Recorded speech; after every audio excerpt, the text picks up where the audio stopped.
Welcome, everyone, to MS Confidential. For those of you who are new here, we gather monthly for candid conversations about life with multiple sclerosis and, by default, other chronic illnesses as well. Our three regular panelists are in various stages of MS, and I'm just going to do a brief introduction here of each one of them. Many of you are already very familiar with them. Elizabeth Jameson, the director of MS Confidential, artist, writer, patient advocate, and the person everyone wishes were their best friend. I know I do. And then we have Kyle Cronick, who he is currently studying for his master's in accounting, which not everybody wants to do. So I am so glad that he does. As soon as he graduates, I think I'm going to hire him. So get in line. He's also been a really powerful voice over in the MS Instagram community. So if you're over there, I would highly recommend following him. His handle is @gotta-keep-going. Then we have Annie Brewster. She is wonderkind, assistant professor at Harvard, practicing physician and founder of Health Stories Collaborative. Annie also just published an incredible, important book. It's called The Healing Power of Storytelling. It's full of exercises, reflections, writing prompts. It's on my bedside table. There's stories from other real patients. Elizabeth is in there. So I would hop on Amazon or wherever you get your books. And I'm not plugging her book, but yes, I am. So for those of you in the audience who are returning, one of our regular panelists, Jessica Oler, is no longer with us. She's still very much a part of the MS Confidential family, but her budding career as an artist is requiring her to focus her energy elsewhere. Jess, if you're listening, we missed you already. Please come back. Anyway, I could go on. I just love introducing these bright humans. They feel like family to me now. But I'm also excited to introduce you to our guest tonight, who is Heather Kennedy, aka Kathleen Kiddo. She is a comedian, content writer, advocate, Parkinson's patient. Heather is an entertaining speaker, writer, known for her unique talks and film presentations about life with Parkinson's. She is joining us tonight as we share some of the hysterical, bizarre, sometimes painful moments we've encountered in our health journeys and the tools we've acquired to keep us going. Our life hacks, if you will, to navigate the awkward situations and strange conversations that accompany our illnesses, and we all have had them. If you want to learn more about our guests, head over to unfixedmedia.com. You can read everyone's bios. You can go to Kathleen Kiddo's amazing YouTube channel, her website. My name is Kimberly Warner. I am the founder and director of Unfixed Media, and I'm here to keep the conversation flowing. Sometimes I'll chime in, bringing my own experiences of chronic illness. I don't have MS, but I have something called MDDS. So all these acronyms, whatever, they can get confusing. But please place your questions in the chat box. I emphasize that. We really want to hear your questions, your feedback. I will throw your questions to the panelists during the Q&A, and it's so meaningful to know that you're there and you're engaging with us. So don't be shy. Yes. Okay, so let's get the conversation started. I just want to stop talking myself and have somebody, one of our regular panelists, jump in and share a specific awkward experience or conversation around your illness and what you did to deal with it. So you guys take it from here. I can start out with an incident that I had happen yesterday at the dentist. And I talk very softly due to my MS. And the nursing assistant started talking so loud to me as if I was deaf. I have really good hearing. I can't walk, but I can hear. And she was going, "Hello, Miss Jameson," and it was so loud, it hurt my ear. And then she kept talking to my assistant as if I was not there. So it was a really frustrating situation. And what I try to do is say, I can hear. And I try to speak up and advocate for myself, but my voice is so low. And she kept screaming at me, saying, I want you to Mhm. open your mouth. And I just gave up. I wish I was with you. I would have been like, back up, bitch. She can Yeah, hear that's you. frustrating as hell. That's Damn. really frustrating. Yeah, that Oh, would piss me off. yeah. Did she tone it down after you told her I can hear No, you? Not at no. all. It's the person didn't hear me, or who knows. That's frustrating. And she People are so kept, self-absorbed. or they're busy, very busy, and they wanted to go on to the next patient. So I, Impatient. yeah, Or if they felt awkward themselves, you know, she Mm-hmm. Mm-hmm. maybe. over going on, you know, her override. This is what I do when somebody has. Yeah. People don't know what to do. And I feel so much. I'm very compassionate to other people because I was such a jerk when I was young and healthy, I and don't believe it. I was. I I don't didn't know believe what it. to say, and I didn't know what to do.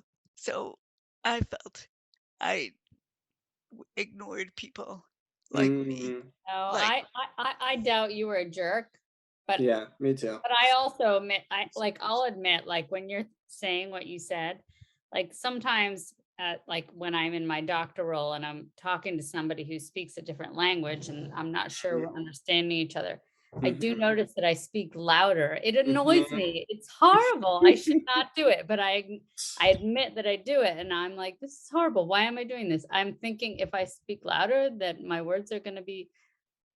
I do it and I'm embarrassed that I do it. I'm not forgiving that behavior, but I'm saying like I'm guilty of a little bit of it and I've seen that in myself, which I'm embarrassed of.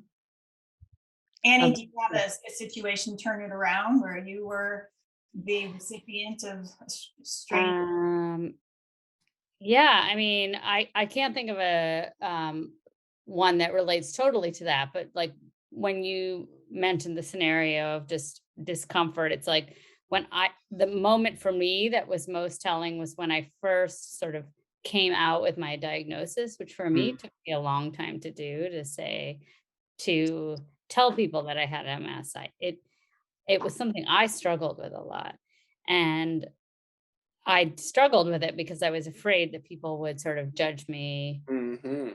and assume things. And indeed, it's true. Like there were many people when I came out with yes, I have MS, who were like, "Oh my gosh, I'm so sorry. I'm so sorry." I don't know. It's just like too much of that. And Yeah. like there's a balance. Like it's nice to have compassion, but that felt too But I much. don't want your pity. But it was pity. It was Yeah. pity. I And don't want that that shit. I don't know. I don't know if I dealt with that strategically, except to just say I just was like, I'm good, and like kind of maybe avoided those people is how I dealt with it because I just couldn't deal with that much, like, or just like moved on from that moment and didn't engage. And then if they were someone who I did care about, gave them a second chance later. But I couldn't go there in those moments, and I protected myself from it just by saying, oh, yeah, I'm not gonna go there. I'm fine. But it didn't help me to be like, everyone's preconceptions that they bring into the moment of what they think of when they hear MS, and then they project it onto you and they feel sorry for you. I That's not what I needed. And I know, it's a hard line to walk as someone who's getting that news. And I'm not saying that I expect everyone to be perfect when they are trying to support someone, but that's not what I needed. It was like, oh, I'm really sorry. So that was my awkward moment of like, no, I'm actually okay.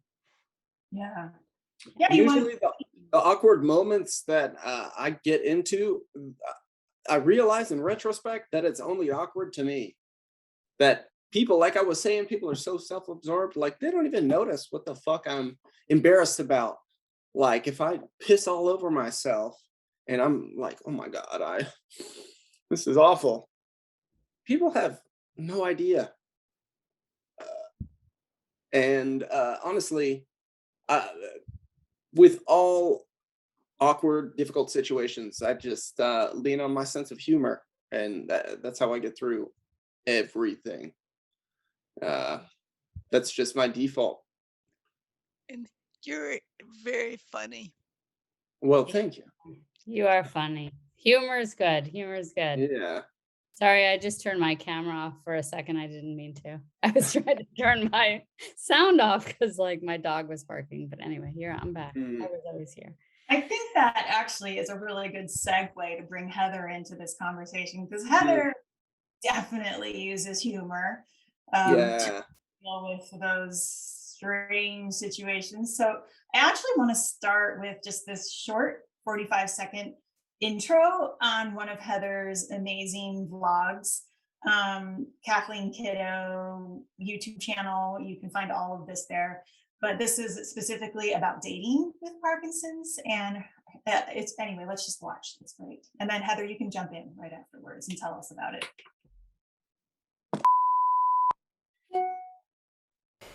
Welcome to our new show. Welcome to Dating with Parkinson's.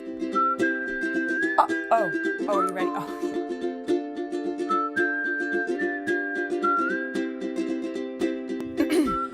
I'd like to go on a date with you. I'm on agonists, dopamine agonists. They cause impulsive behavior. Do you want to go to Vegas with me? Welcome to the Parkinson's dating game. You should, call me.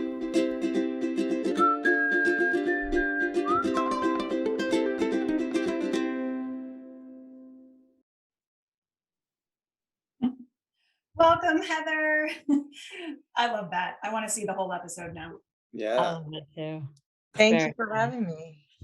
And can you hear me, ma'am? Ma'am? Hello? Hello, Believe me, hello. I'm so used to that. Oh my gosh. It used to drive me crazy when people do that. I'm not sure if I was more mad they were yelling at me, Elizabeth, or they were calling me ma'am. Right? So I do feel for you. And dating with a chronic illness that It's is so much fun. I got so many stories just like you. isn't it Talk for blast? days. Yeah, like when do you Those are good disclose? stories. I want to hear those stories. Those are good. When We can do live you disclose? vicariously through you. What Right? do you disclose? So I didn't disclose once, and it went terribly sideways. And what happened was the place where we were seeing the band didn't have a bathroom that was accessible. And so I waited to get on the train here in San Francisco called BART. And as you know, trains and planes and automobiles aren't known for their bathroom situations. So of course, everything was locked. And I'd run up and I'd get off at each stop and run to the station bathroom was always closed. So we finally get to the final station, and what happens? I find some bushes and I leave the date standing there looking perplexed.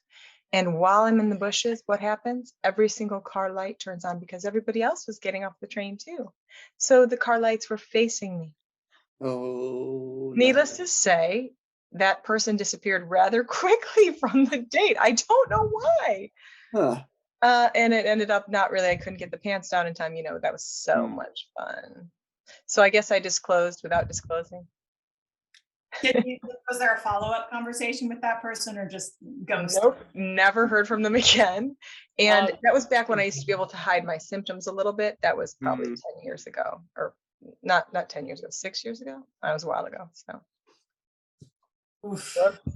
that was fun. So I went home soaking wet by myself.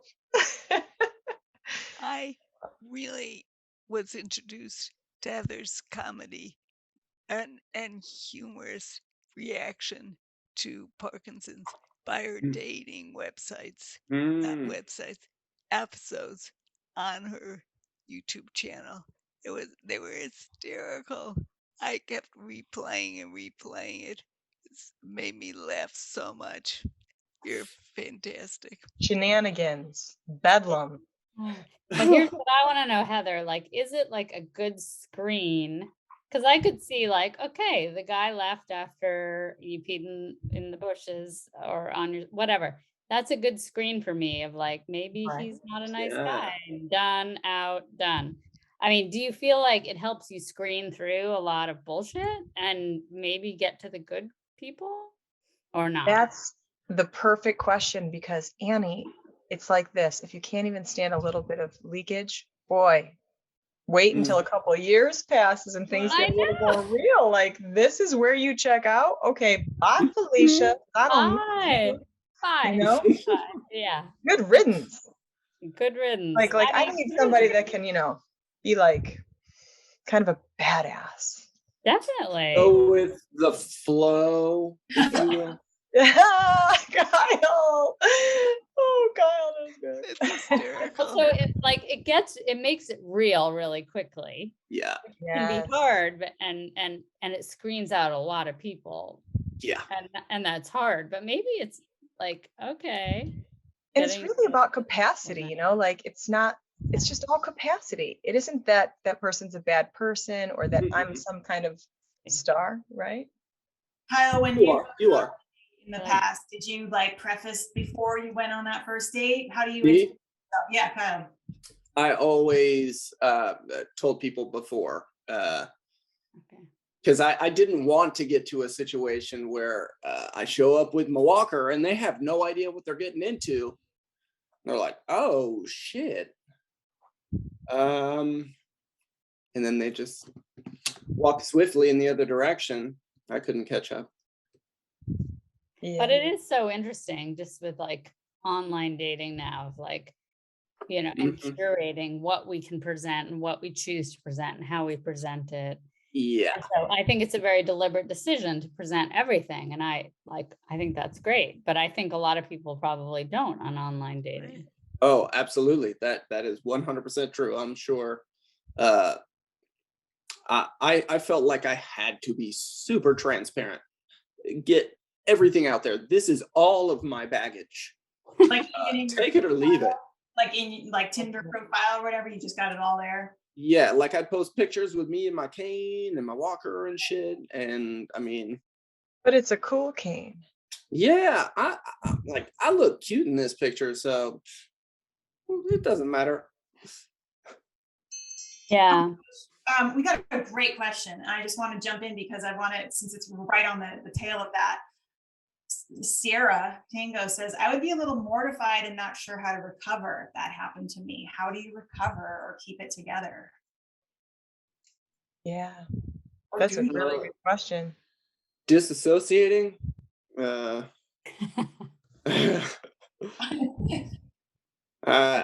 don't know. So much of the time it doesn't even seem real.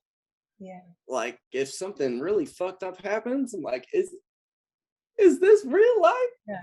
It's like, whose hands are these? Okay, we're still going. Yeah. You look down, you're like, what happened here? It's strange to have a body. Think about all the things that a body can do when we're not really meaning, like, our brains are sending the signals, but it's not connecting for whatever reason. Yeah. But, I'm just glad to be out sometimes. So if I pee my pants, yes. Oh, well, I'll change. Yeah. I always got a spare pair of shorts in my car. Yep. So exactly. It's not the best when that happens and it's freezing cold outside and I only have those gym shorts. There's a life hack. But yeah. Yeah. What I think else? I get sort of like defensive about just, fuck them. If they don't want me as I am, that's their loss. And I had to do that a lot. Yeah, and maybe it hurts on some level, but I'm pretty good at being like, whatever, I don't have time right now at this point in my life. I don't have time for people who make me feel small. I don't have time. Yeah, this disease is doing enough of that for me. So that's right. So that's a like life hack that everyone could probably benefit from. I mean, moving forward and knowing yourself and knowing your North Star and not letting anything push you off of that. That's tough. I love the fact you say that but having a progressive disease, sometimes there's no life hack, unfortunately, It's true. that I've discovered. Just have to deal with it and meditate, eat chocolate cake, Yes. whatever. But you have to self-soothe Hmm. and stuff it. Yep. Well, isn't that a life hack? I mean, I don't know how we're defining life hack, but self-soothing, eating chocolate cake. Yeah. That seems like a good life hack to me. I mean, how do we like survive those moments, whatever it is? Sometimes it's just it is wallowing in that misery, but we get through it. Yeah. hopefully. And how do we do it? Yeah, it's a good thing that I started out with extra swagger because you do get humbled, that's for sure. Yeah. It's kind of hard to be smooth when I'm walking down the street and I'm tripping and bumping into things and people are like, "Are you okay?" When I was trying to like flirt with somebody, it doesn't really work out that well. It's kind of funny. I'll be like, "How you doing?" And they'll be like, "Oh, could you get the door for me?" Right though, Annie, there are life hacks can be, I've been thinking about this myself a lot. And I think, and then I want to like jump in and go, oh, that's a dysfunctional life hack. But I think a life hack, for me, my life hack primarily, and this is almost embarrassing to say, but has been isolating myself. I mean, and I'm still, Yeah. the pandemic really helped a lot with that. So I'm still kind of coming out of it. Like, and I'm an introvert, so I'm really okay with it. But I also think just kind of going, I don't want to explain all of this. Yeah. Oh, I do that too. You Yeah, relate to that? totally. I value my solitude. Yeah, I love my solitude. My time to process. Totally. And I've always had it a little like, oh, like I love being with people, but it's like I'm aware that it's more energy output for me to be with people. And if I really just like For sure. want to protect myself, I stay alone. But I like people. But from the pandemic, I've become more and more and more of like, like I've even been known to like, I'm walking down the street and I see someone and I'm like, oh, I really can't deal with that right now. And I'll turn and walk around the other way. I'm like avoiding. I saw you do that. I knew it. I do it. I avoid. I'm just like, I just don't have it in me right now. Yeah, not today. Not Oh today. my gosh, I heard the best solution for all of you introverts out there. If the door, somebody knocks on your door and you're like, oh no, who is it? Throw your jacket on before you go to the door. So if that person behind the door is somebody you don't want to be like, oh my God, I'm so sorry. I was just on my way out the door. Oh, that's brilliant. I like that. That is a good one. Life hack. That's a great life hack. That's a good one. Yeah, that's a good one. Or you could just be like, oh, hold on. Yeah, I'll be right over. Okay. Okay, bye. Sorry, what were you? Hi, and then it's just like, ta-da. Yep. If you can't get your coat on, because sometimes with me, I can't get my coat on in time. Me I'm too. lucky I can get to the door. Yeah. Be right there. Marine crawling, all sweaty. Heather, are you an introvert or an extrovert? Girl, what do you think? Extrovert. I am, but I do find people to be exhausting, as Annie and you all have mentioned. Scott said too, in large groups. I don't tend to be in groups much because I pick up all the energies with my porous, spongy self. And then I tend to overthink things. Like I'll be lying in bed that night thinking, Yes. I think I asked me if I was drunk. I'm not even drinking anymore. Wow, it's funny. They ask me more now that I'm not drinking if I'm drunk. Like, I'm sitting there wondering what I did wrong. So yeah, it's exhausting sometimes. Yeah. I'm an extrovert and I feel I want to be more active, but I can't because I don't have the voice to be in a restaurant because I can't talk louder. I use a voice amplifier like like a aerobics teacher. I'm always wearing headphones and now it doesn't even pick up in restaurants if I go to a restaurant. So I wish I was an introvert. Kyle, what about you? Introvert, extrovert? I've always been an extrovert, but it's kind of shifted just in recent years. I was just at a party with some friends a couple of weeks ago, and I don't know, like you, Elizabeth, I just felt like I couldn't. I felt like I couldn't keep up with people. I couldn't keep up with all these conversations. They're going, Right. going, going, going, going. I've always considered myself pretty witty, but I just don't feel like sometimes I can keep Right. up.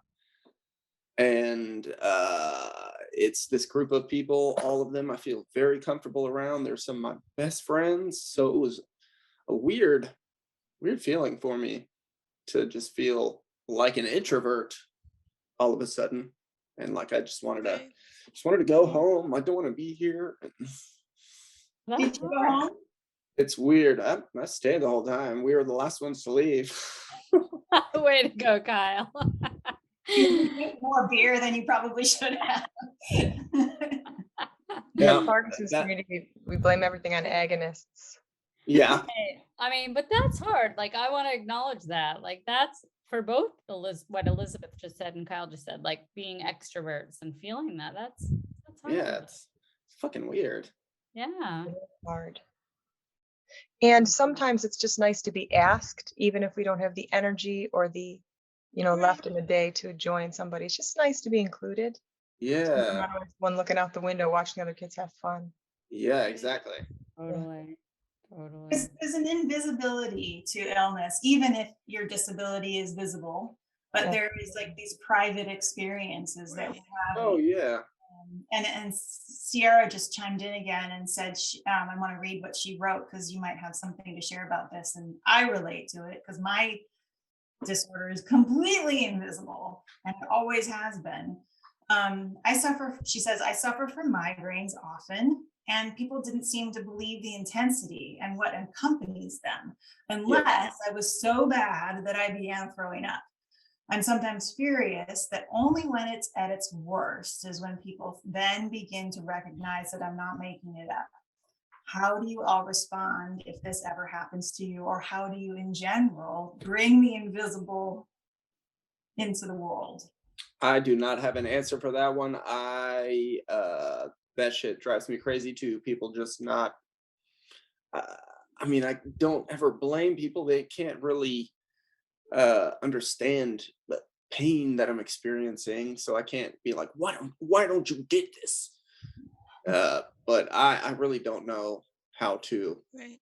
deal with that shit where people don't really recognize the severity until it is like deathly. Oh no, you talk, Elizabeth, then I'll go. No, Heather, did you want to say something? Yeah, I saw sorry, you. I just sneezed really loudly, so I muted myself. What No, I was go. thinking about as Kyle was talking and while you guys are talking about this is what you said in the beginning is that when you tell people you have a chronic condition, you end up spending time soothing them. Mm-hmm. And so they'll like you'll arrive and you'll be so precious. They're like, oh hi, Heather's here. Oh, is this in your way? Or and I'm like, cut it out. I'm like, dude, it's me. Yeah. Like I'll do a cartwheel when I come in here and do it like wrong. It's like I have sight gags. I'm ready to do sight gags. I wanted to do sight gags, like don't make a special thing of it. In fact, we want to be, life on our terms. So what I usually do is when people are being, strange or they don't get it, I just simply say, it used to be that both things were true. Like I really was drunk and I had Parkinson's. But now I just say, you know what? I'm not drunk. I know I arrived at the party looking pretty fresh, but really I'm just having some trouble walking today. No problem. My feet are not cooperating. Yeah. Just things like that. It usually takes the heat off. Stuff Yeah. like that. Yeah. I'll say like I sometimes to Elizabeth's point of, or I don't even know what point I'm responding to, but like sometimes whoever said the thing about the migraines, yeah. Mhm. It's rough. Oh, with Sierra's question. Yeah, sometimes people don't like until you're at your worst, don't see it and don't appreciate it and don't acknowledge it. But I feel like I accept some personal responsibility for like, I feel like I'm a little bit mixed messaging on it sometimes because I'm like, I want to be like, I'm fine, I'm fine, I'm fine. And I want to present I'm fine, I'm fine. But then I also want people to be like, to get it. Yeah. And I know that's maybe hard. I like, I acknowledge that that can be hard, that I want them to get that it's a struggle, but also to honor my okayness, if that makes Yeah. sense. That's At the great. same time. Right. Yeah, that's a good one, Annie. I think we do, the mixed message is probably a little bit of a mind fuck for our friends and family. Maybe a little. I don't want to be the one who sucks up all the oxygen in the room. Me So I don't want. neither. Hey there. Me neither. God no.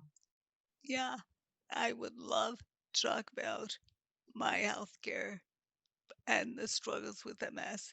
On the other hand, I want to talk about what everyone else is talking about.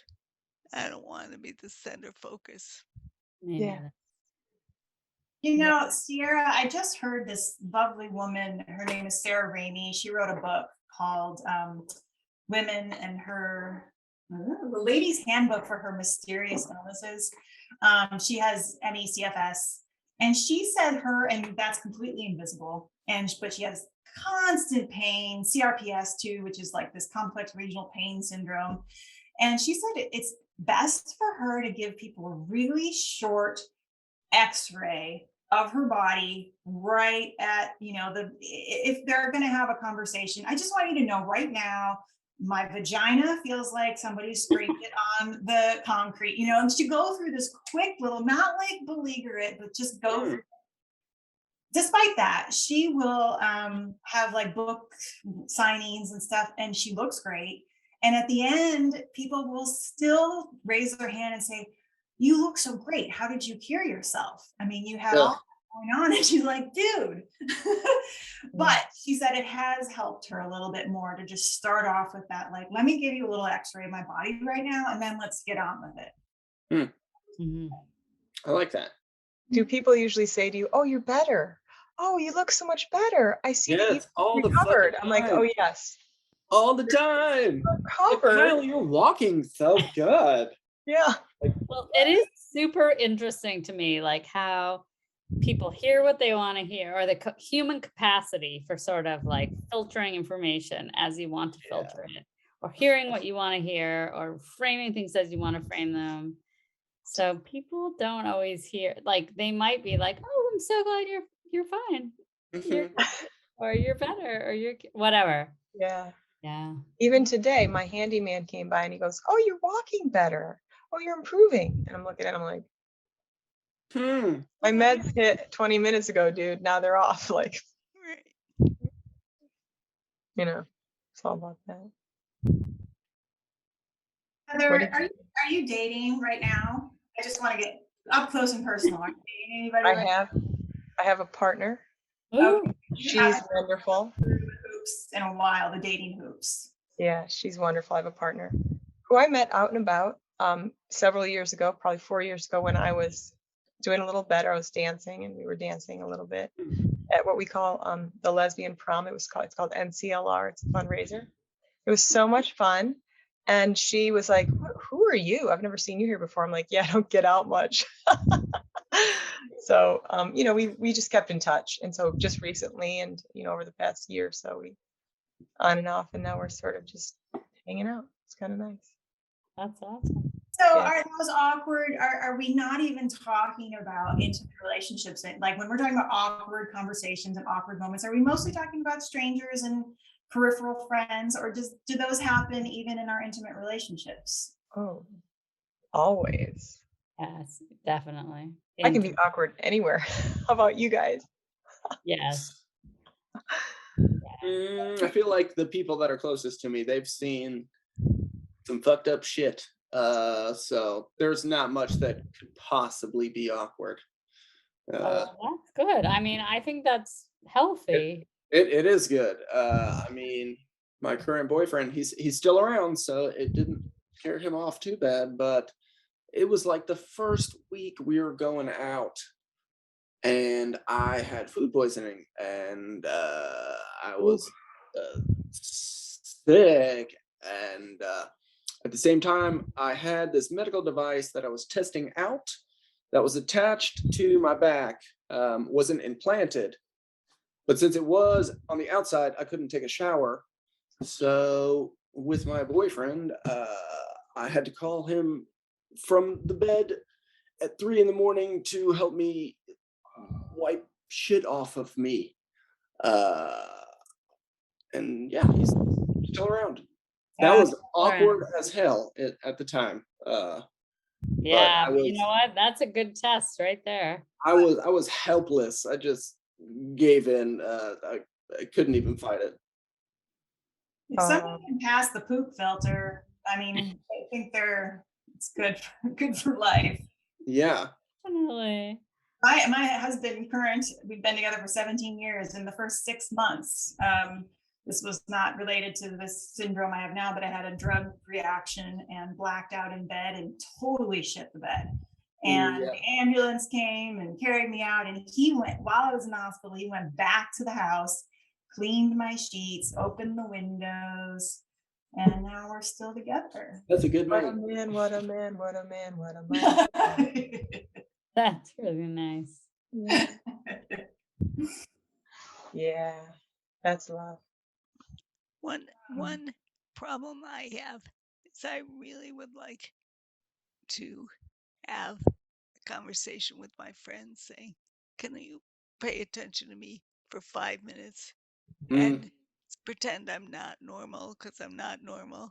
But most people think I don't need attention, or that it's too scary for them to ask me how I am. So generally people don't ask me anything. And I want to say, I was scared. I spent the weekend in the hospital, and I don't have that.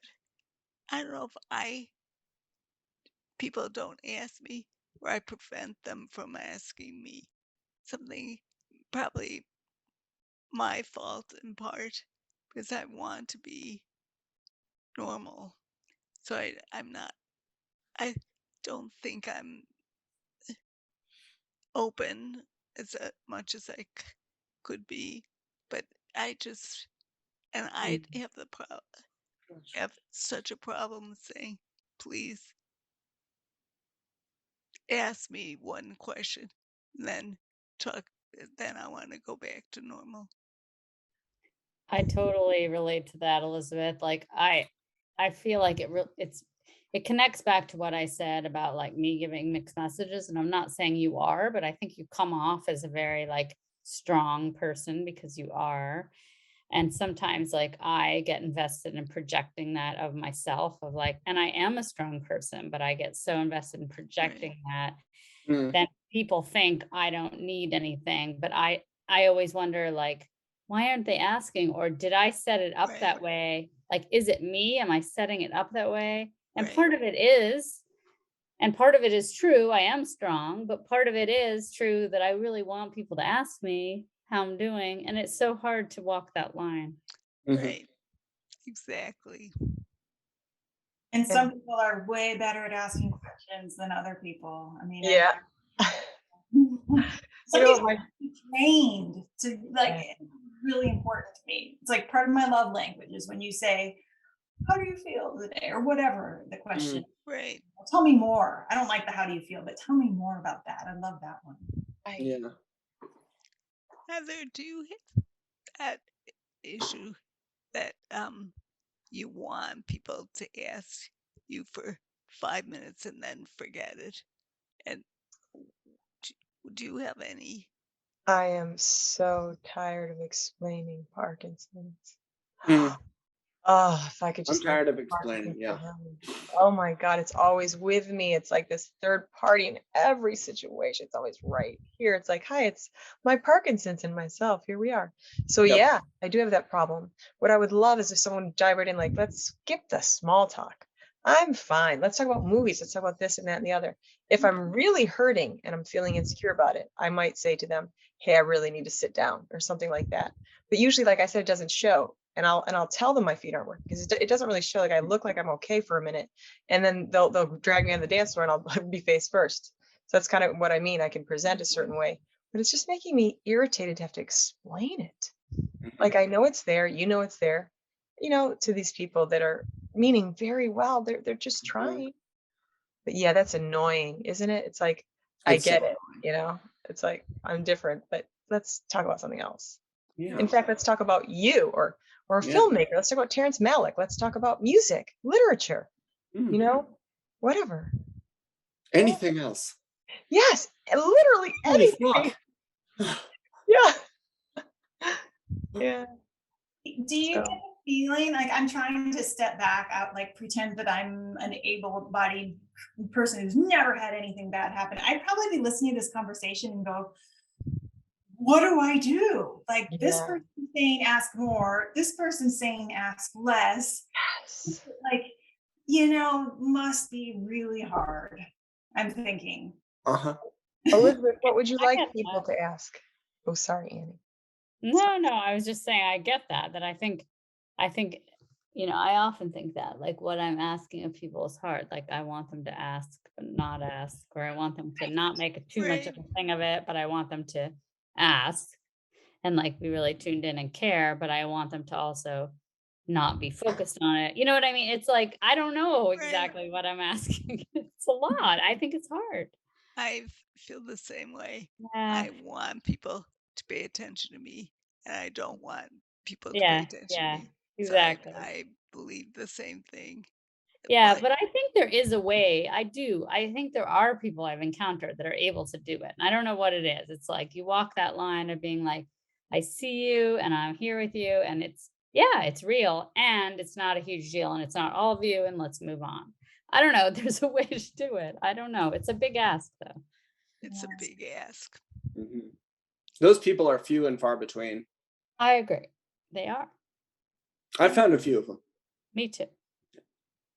Lisa wants to ask if you guys have any favorite useful comebacks to people. These are the comebacks, I always think of them later in the shower, so I'm going to bow out from this. But to people who intentionally or unintentionally are dismissive. Mm. This is a tough one, Lisa. Wow. Yes. No, but I bet Kyle, I'm betting Kyle and Heather have good snappy comebacks. Let's hear them. So I don't have one. I'm racking my brain. Elizabeth maybe has one, but you're just like so Yeah. real. You just cut through it. I don't know. I don't have any good I retort. get silent. Yeah. I rather hear what my friends are doing because I think their lives are much more interesting than my life. Just probably not good, but that's what I do. So Elizabeth's is silence. Man, we better come up with maybe write a book about this or something. Yeah. It's So I'm trying to think, what do I say? Yeah. Well, I want to just put forth, I've been the person who asked the wrong question. I Mhm. have been the Me too. person who talked to their one-on-one instead of Mhm. directly to them. Mhm. I was at karaoke and I said, can he sing with us? And he's like, I don't know. Why don't you ask him? So that's something that I've done, before I knew, before I was educated, before I had the information. Right. Now I know better and we learn. But my favorite is, oh, you have Parkinson's? My dad died of that, or my uncle died. I'm like, Oh my thanks. gosh. I won't be thinking about the grave now. Does that work for you? Is that a good pickup line? Or do you get a lot of chicks? No. love that. I've had that as a pickup line. I'm not even gonna go there. But yeah, Or they'll say, oh, you yeah. have Parkinson's, my you best shake. friend died of that. You shake. What else can you do? And I'm looking at him like, nothing for you, buddy. Or the last guy that said that, he lost an eye. That's hysterical. Something along those lines. I like that. That's a good one. I like that one. I'll be like, did you see the show with Hannibal Lecter in it? Come a little closer. Yeah. So yeah. Oh, that's good. That's good. That is good. I need to practice my comebacks. A Me t-shirt too. has like, maybe little boxes on them that we can check and say, please ask me more questions today. Don't ask me any questions today. I don't want to talk, or good comeback lines. Like we should just have something that it's our version of that x-ray that Sarah talked about, where we can just put it on our t-shirt and then people can read it and know where we're at instantly. I'm gonna be thinking about that now. Do you have t-shirts that you wear in airports? I have one that says FUPD. That didn't go over very well. Whoops. What about you, Elizabeth? How do you handle that? Like when you're in like an airport or something and you kind of just want to breeze on through? Oh, I'm don't have any answers. Basically, my problem is I have these wonderful friends who I adore, and they're all athletes, Mm. and they spend all night, which I love, filled with photos of their trips and how they ran a marathon, and Mm. and I sit there and I love hearing their stories, and I love it. But the night goes by and no one asks me anything about myself. And my feeling is, why should they? And I don't have anything to offer them because I can talk That's not about. true. I disagree. Yeah. I mean, like where my mind went with when you saying, "Oh, your friends and all the trips," and I'm like, "Oh my gosh, you have so much wisdom that is like from your experience that is so valuable, to them." And I almost feel maybe that's my life hack. I feel like not that we're superior, but I feel like we kind of have this edge of like Well, we're in a perspective. different world. We are not in the same world. And We're- knowledge of like understanding, and Yeah. it's something valuable, and maybe But that's a life hack, but I believe I agree. someone needs to ask me. I'm not going to yeah say, hey, I'm so glad you won the marathon.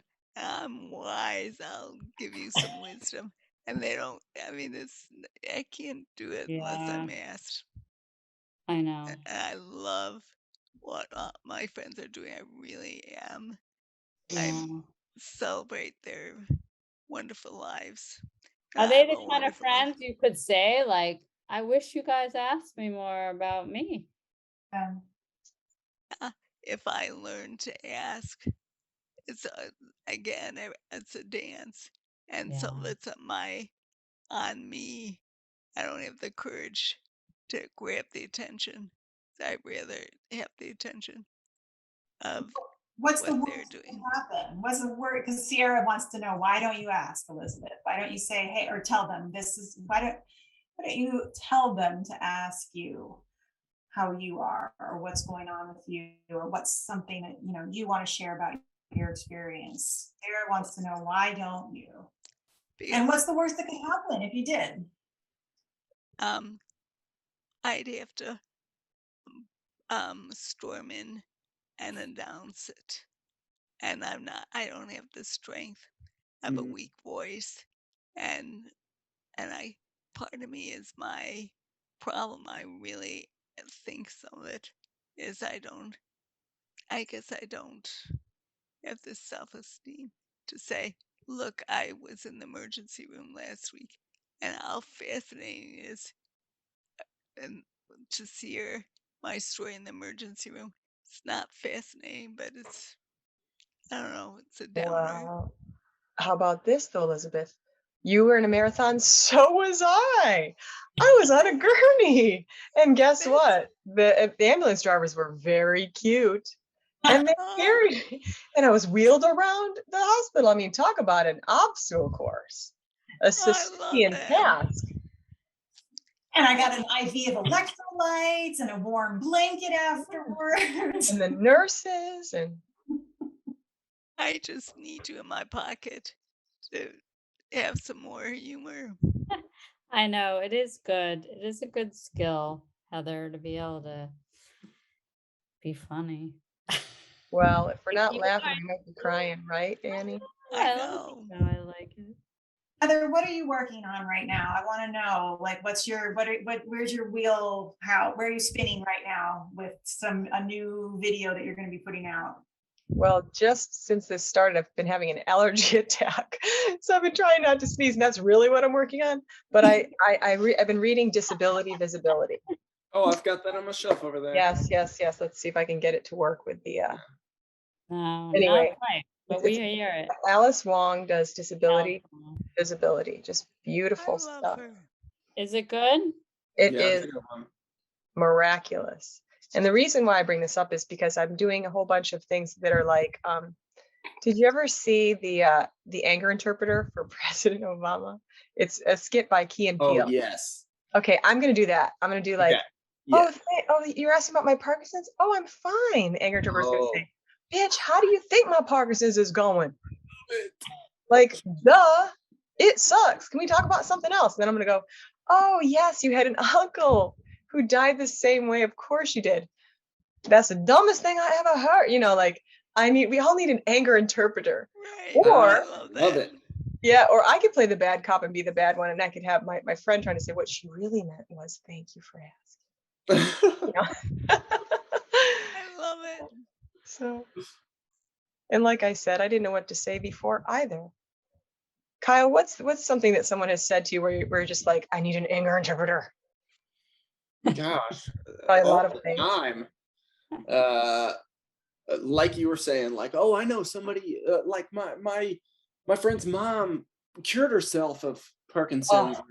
I've had people say, oh, my mom used to have MS. Have you tried this? Oh yeah. Whatever the The fuck. essential oil. It's like, yeah, I've tried that, and it cured me, but I'm back. It's back.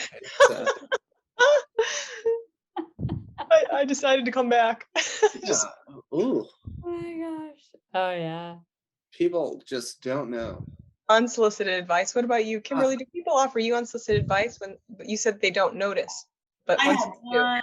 I had so much of it. Um, I mean, because mine is dizziness, so I'm always feels like I'm coach. And it's kind of the sensation of like bobbing up and down, and you get oh my god, my favorite one. This woman, she was like in a yoga training type of thing, and for me, like hell is standing still. Like I'm always moving, me too. sitting still, laying still. All the stillness is just like I can't find stillness. She said, just go within and feel the sensations of stillness. I was like, hell no. That is the last place I want to be Right. Terrible advice. inside this body, because that is my torture chamber right now. And she was, but how many times have people said, just go within, Right. you'll find stillness in there. It's there. I'm Those like, guided no, meditation. No, it's not. those guided meditation tapes are irritating, and now you're Yeah. thinking you're very sleepy, and someone's going to garrot you. It's like, what's the advice you get, Annie, from people? Oh gosh, I don't know. I mean, there are always people who are like, eat this, you should change your diet and do this, or have you listened to so and so about this diet and this treatment? Oh, go get a stem cell Never thought transplant. of that. Stem cell transplant. All sorts of advice like that. And some people who say diet stuff, maybe they've got a point on some things, but I'm doing my best. And maybe they're totally off base. I mean, there are a lot of crack things out there about do this, Yeah. eat this. What diet? The American diet? Probably not. We keep renaming it different things. It's the same diet. Now it's called like keto or something. I don't even know. It's the same thing over and over again. What do you think, Elizabeth? Do you get unsolicited advice from people? All the time. Oh, Oh yeah. But the Endlessly. more disabled I am, the less advice I get. People go, God, you're really messed up. Goodbye. I'm leaving you alone. Uh, Oh my gosh. You'd be like, Oh, you have God. no idea. Right. Oh, I gosh. read about some kink recently. Someone wanted a dominatrix who was specifically disabled. And I thought, well, Mhm. that's interesting. we do like sex an awful lot, and we are people, and we can do whatever we want. It's Mhm. just that it's to each their own, Absolutely. There's no limitation there. So great. We're not And angry. conversation. We're running out of time, but Oh dang. do we have any final words on this, because it's just so rich? Nothing. Oh boy. I don't know. I'm spent. Oh Right. no, it is interesting though. It's like, do we ever give advice to one another or not? Because I hate getting advice that feels off base, but sometimes some people give good advice. So what makes for good advice versus bad advice? I don't know. What's the difference? If you deal with the same shit, then I'll maybe listen to your advice. Okay, fair enough. One thing I want to say is sometimes there are no life hacks. Yeah. It's just something you have to deal with. There's Yeah. no easy solution to anything, Mhm. and develop the courage and to keep trying and trying. Definitely. Definitely. The hack is to just allow it and ride it out. Right? Yeah. Go with the flow. Yeah, Go within. yeah, that's sort of bullshit too. Well, I agree. That's sort of bullshit too. well, and hey, but not to. The hack is to not beat yourself up for not having a hack. I mean, just be Yeah. like, fuck it. I don't have a hack here. I totally flounder in this situation, and I'm going to think of something better to say later, and I'm going to feel like a fool. But that's okay, because not all of us are Heather Kennedy with this awesome comeback line. Oh, I didn't say that I had these lines in the moment. I thought about these later. In the But I'm shower good for later. others. Like for others, like if someone said that to Kyle or Annie or Kim or Yeah. or even you, Lisa, I'd probably jump in and say something snappy. Like, Well, I was just gonna say, you. like, this is fascinating to me because I do not have I have a rather explosive temper. And when I say that, I don't mean like I react that way all the time. It's that I'm fine. I'm like something that bubbles over and then like a pressure cooker, like Mhm. the lid won't stay on anymore. And I just kind of, and so, and not obviously I don't have a chronic illness, but like this happens to me in my professional life and it pisses me off, where people will dismiss me because I'm a woman or there's so many, I don't need to go into that because that's not what this is about. But I don't have this, I'm very snappy when I'm an introvert, but in those situations I snap back and it's not pretty. And I'm not I'm not proud of it, but it's interesting to listen to you all speak. Like, I can't imagine how calm you all are about this. This is why empathy, I just want to say this. This is why I find the term empathy a difficult thing because I don't Mhm. know. And I probably won't ever know. Maybe I will, but I won't know what it's like to be you. So I can't empathize. and likewise, So- like for the people who are around us, we can't know how this affects them specifically because we're in our little world. Mhm. So as much as I'd like to say, empathy is important, and it is, there's some situations where I just can't Yeah. because I can't, right? So, but this has been super fun, and I'm so glad that Heather came on. Yeah, me too. Thank you, Heather. And I want to be with you guys when someone says these things to you. I can't wait. I know. Can we all Let me be there. this little like the Avengers, the MS Confidential Avengers? Like, let's just be there and at least in our mind space when we need each other. Totally. I have I a wa- vision of Heather doing like karate moves and like taking someone out for me. I Oh, want to yeah. have We Heather. do need to end. So, by the way, Okay. since you said karate, Heather, will you please explain to people who don't know or understand Kathleen Kiddo? Because it's so funny that Annie just said that. Well, I'll do this while I'm explaining if you don't mind. So Beatrix Kiddo is the main character in Kill Bill, and when I was first getting diagnosed, I was rageful. So they started calling me, "Hey Kiddo," are you going to go kill Bill again today? And I said, maybe. My middle name is Kathleen. So they started to call me Kathleen Kiddo. And it was just a joke. And I kept it. And I write with a lot of non-blooms, by the way, that I don't really publish, but that's another story. So I write a lot because I feel like I was originally going to just do it as a sort of an alter ego and just put it out there. But then it became my name for the Parkinson's community. But don't go kill Bill on anybody. Believe me, it's not good. I don't look good in orange jumpsuits. Don't My do it. favorite movie. Yeah. Well, Kill Bill 1 and 2. She had a Hattori Hanzo sword, but all I have is a pen. So there you go. Oh, you guys. Okay, we got to wrap it up. But Heather, thank you for joining us. We just love you. Yeah, great episode, guys. Heather, I love you. You're great. Yeah. It's been Thank so you fun. so much. I love you too. I can't wait to come over and raise some hell with you. Great. And Lisa, thank you for helping us. Everything, all this wonderful stuff happening behind the scenes is thanks to Lisa. Yeah. Please, audience, go back to Elizabeth Jameson's YouTube website. You can watch all the previous episodes. Please go to Catherine Kiddo's YouTube channel, watch all of her stuff. You've got hours and hours of entertainment ahead of you tonight. And read Annie Brewster's book. And read Annie Brewster's book. Thank Yes. Yes. Thank you. And Kyle, we want to talk about Jasper very quickly. What's that? Can we talk about your cat? My cat? He's gone. I don't know where he went. I wanted to just mention very quickly how great are animals in our lives. They are non-negotiable. I always have to have multiple animals. They never ask us dumb questions either. They're always just there. No, Like they're nothing back. but love. It's that guy. He's back.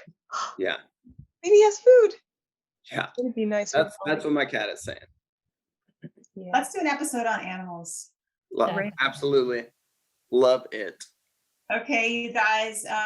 We hope to see you next month. Thank you. I appreciate you all so much. I love Bye. your show. Bye. Love you Bye, guys. Bye. Bye.